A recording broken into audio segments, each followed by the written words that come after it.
Hello there, wrestling fans, and welcome to another episode of the internationally known Dudes Are Ringside podcast. I'm your host, Joe the Panther the Third. Yes, got my cat cup because it's going to be an interesting night tonight. My two guests, they are. I had to go through a time machine just to get to them. Introduce yourselves to my internationally known audience. I am Cobalt the Crusader. I am a medieval wrestler here to purge professional wrestling of all forms of evil. And I am Indigo the Inquisitor. I am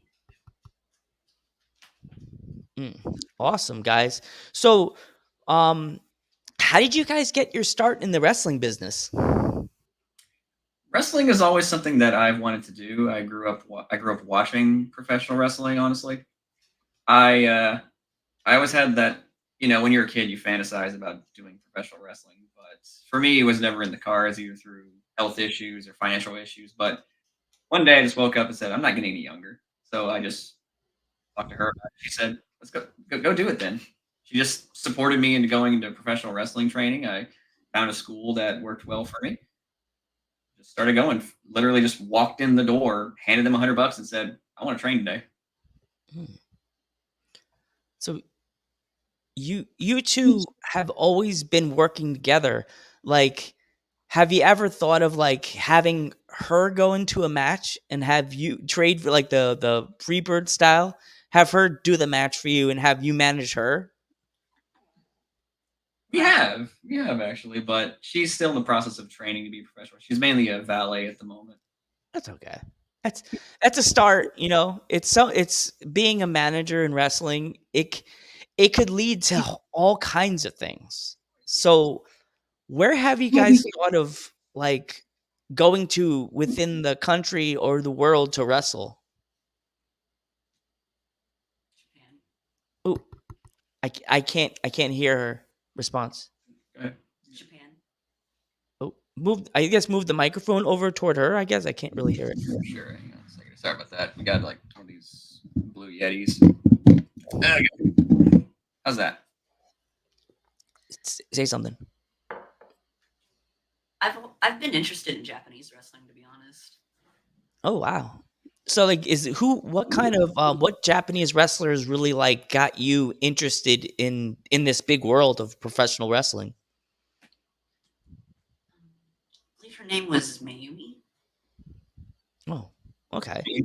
I know, she mainly performs in Stardom. We're not really like big followers of Stardom, but I just pulled up clips of Stardom for her one day because Molly and I are big anime fans, and Japanese wrestling is something different.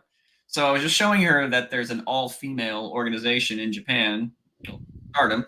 So I pulled the clips up, and she's like, "Oh my god, I love this." So we haven't actually sat down and watched any full episodes. We just watched like compilations and stuff, and she just fell in love with it.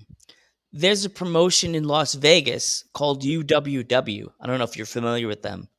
And they have lots of female wrestlers. They they go to Vegas. There's also Wow, which is in Los Angeles. They have a lot of awesome wrestlers there. Women of Um, wrestling. wait, what was that?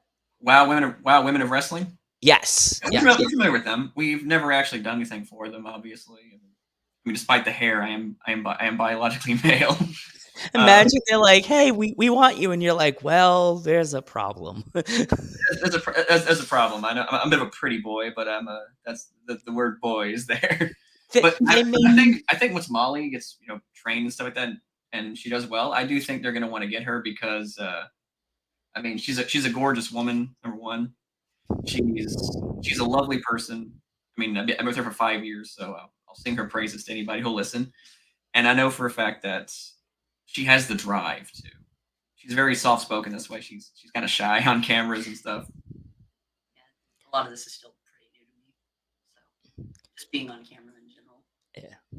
yeah. Like that's a thing with like professional wrestling. Sometimes you're on the camera, sometimes you're away from the camera, but like the thing is it's always good to learn how to be on camera and know how to react at the right time. Like if you were in high school you did a lot of plays, and if you think about it, it's kind of funny. When you're in plays, you don't think that you're gonna learn wrestling related stuff, but they teach you how to fall. If you if you remember being in high school, you fell down, and it's like, I'll never need to learn this again. And then you go and watch people in wrestling, and they're falling backwards, and it's like, didn't you do that when you were doing plays? Like, you know what I mean? Yeah, I was in theater myself. I never did any falling personally in theater, but again, when I watch wrestling and I just see people do like theater falling, I was like, that's taking a bump. I personally wouldn't take a bump on a hard wooden stage, but that's still just taking a bump essentially. Yeah, when I was in school, I one of my friends was doing like this fun thing. He was like, "Oh, Joe, I want you to take a tombstone," and I'm like, "In front of all the girls?" They're like, "Yeah, we're just gonna tombstone you off the stage, jump, grab you, and your head's not gonna hit the ground because I'm 5'1" now, but I was a kid. I was like 5 foot, maybe even 4'9". My head didn't even hit the ground. He just jumped. It was twice my size. Jumped and like doom, and I just felt the air like, and he's like, lay down, cross your arms, and go down. I've never seen girls run over so fast and smack this guy so hard on his arms. Because she just said, cross your arms, Joe, and just lay on the floor. And I just fell out of his arms slowly and just did this on the ground. And my sister and the girls came running. Oh my God, you killed Joe. And I did like, tricked you alive. You're all mad? Why are you mad? Like, You worked him. You worked him. That's what you did. You did your job. but I didn't know because like the boys were teaching me. Okay, you're not gonna be a wrestler ever, Randy, because you're too tiny. And then that's like before Rey Mysterio came on scene. And then I'm like, this guy with this mask, he's like shorter than me. My God. Like, is there like, let's go into the fun part. Is there any independent wrestlers that have a manager that you guys would ever want to do like an intergender match against, and who would they be and why? I know exactly. You know exactly who I'm thinking. Sin Crowley and Nikki Valentine.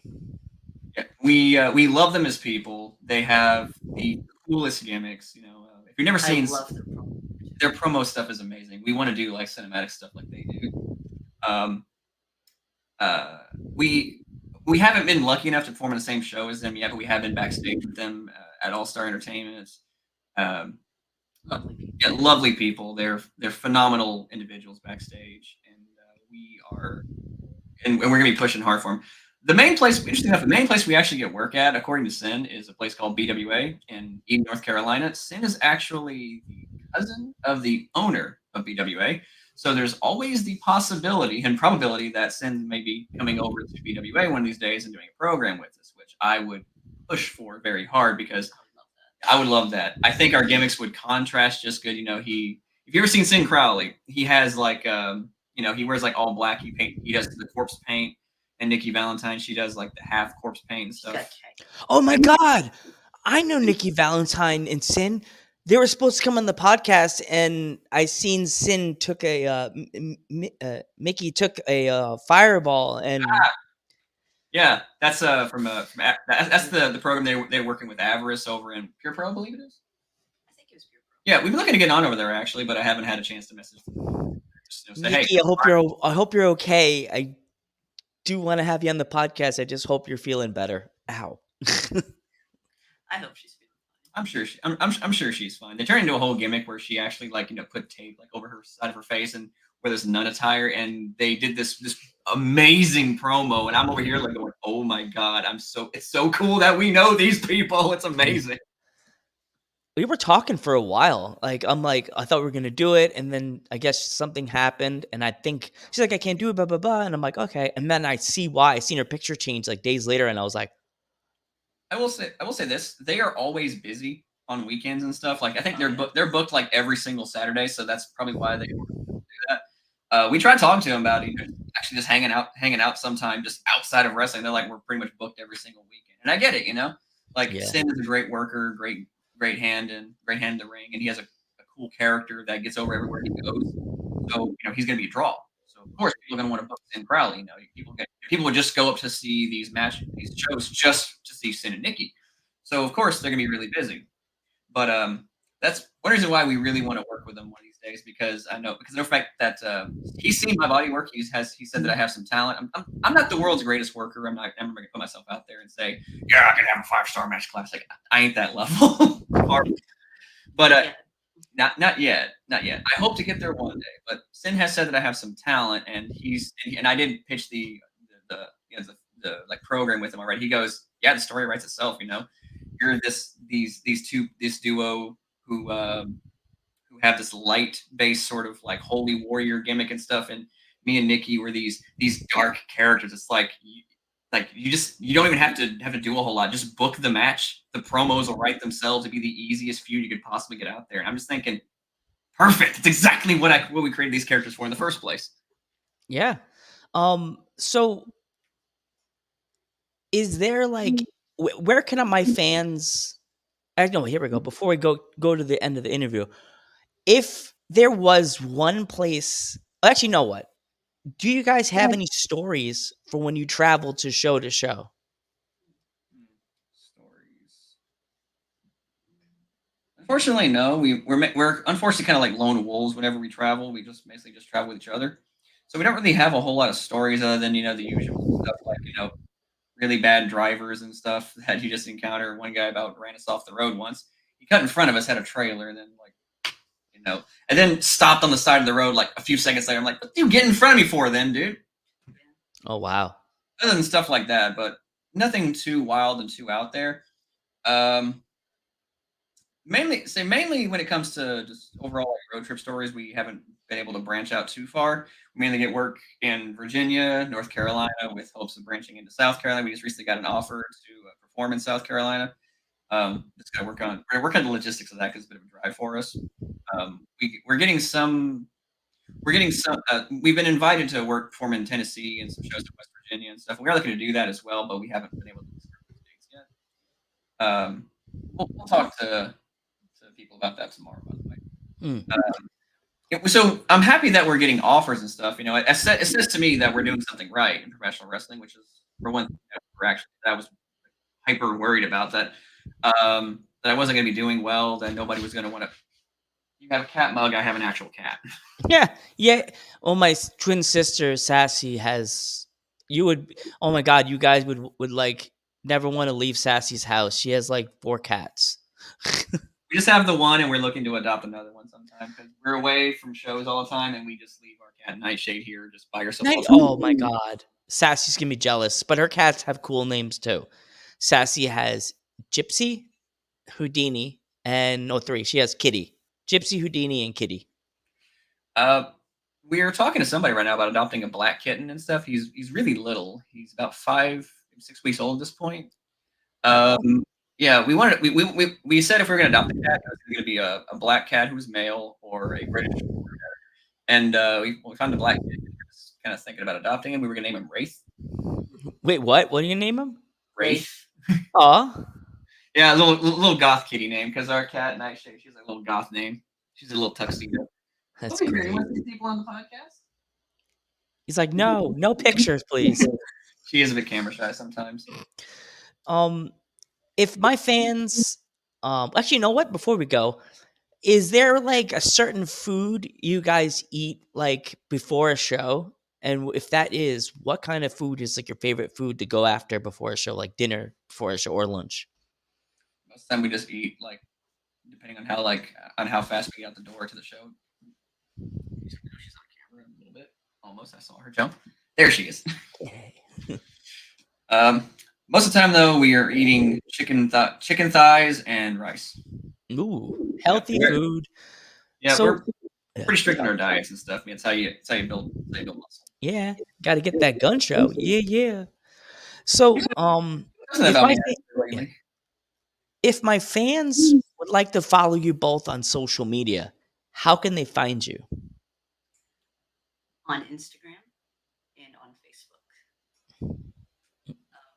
And you, sir? Instagram as well. Facebook is Facebook also, but I do have a YouTube channel. It's just my wrestling name, Cobalt the Crusader. I've been doing YouTube for a really long time. I'm actually kind of my cat is distracting me. I'm so sorry. I didn't expect her to be like Yeah, that. I don't think the microphone, the microphone caught what she said. What is her Instagram handle so my fans can follow her? Her handle is Inquisitor. I just let her say it. You know, it's Yeah, her. you have to say it close to the microphone so they could hear. I know it has a bunch of underscores in it. That's what mess it up. See, this is why she's better social media than I am. She memorizes that stuff. I am unfortunately terrible at it. Yeah. It is Indigo underscore Inquisitor underscore official. Okay, cool. If you guys have any merch, where can they find it?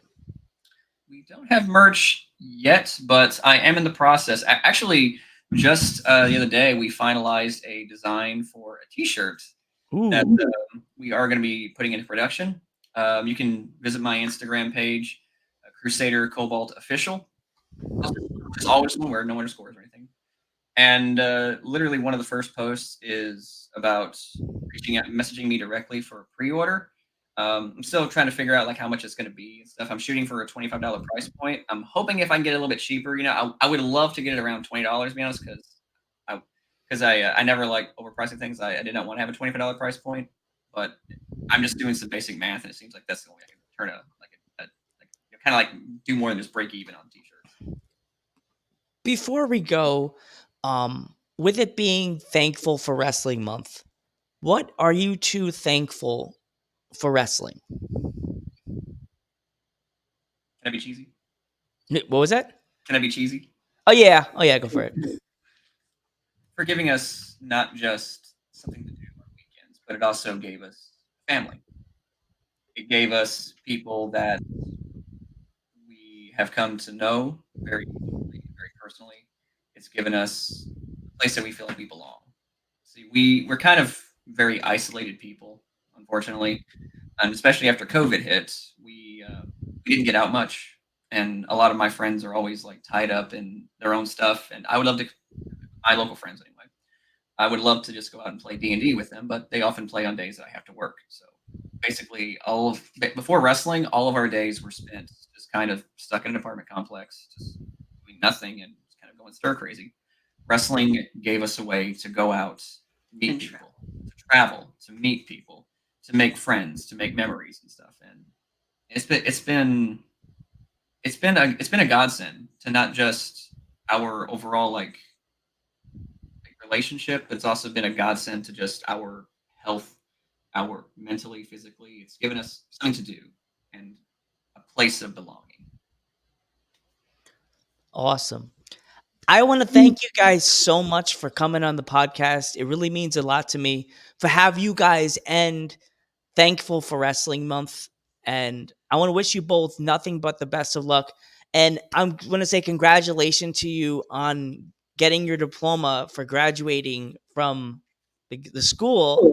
I'm so happy for you for that. Boogie's Wrestling Camp. Yeah, but let's name drop the school so everybody knows about it. Boogie's Wrestling Camp, Shawsville, Virginia. If you want to get trained by one of the most veteran individuals in wrestling ever, Jimmy Valiant, you cannot find a more seasoned individual still involved in professional wrestling today than Jimmy Valiant. The man has, 60 plus years of experience? Yes. That he has numerous stories. He treats everybody like they're his kids, and everybody over in Boogie's. When I say we're one big family, I mean it. We don't shake hands at Boogie's. We hug. We help each other with bookings. We help each other with promos. We help each other with character work. We talk. We connect on an interpersonal level. When I say it's a belonging and a family, it's like I don't say that lightly about things. Boogie's, everyone over there, we will treat you like your family. Come on in. You're adopted now. Oh, I would love to be trained. If I ever come over your way, I would definitely come drop the money and go to the Boogie School, man. Like I heard some awesome stuff about the guy. Like he's a legend, you know. Probably has like billions. I wish I could have him on the show, but he's probably busy doing things and training people. So We'll see him tomorrow. We'll run it by him. Yeah, tell him. Well, I'm Joe Panther the Third. I am Cobalt, the Crusader. And I am Indigo, the Inquisitor. And we will catch you in the next one.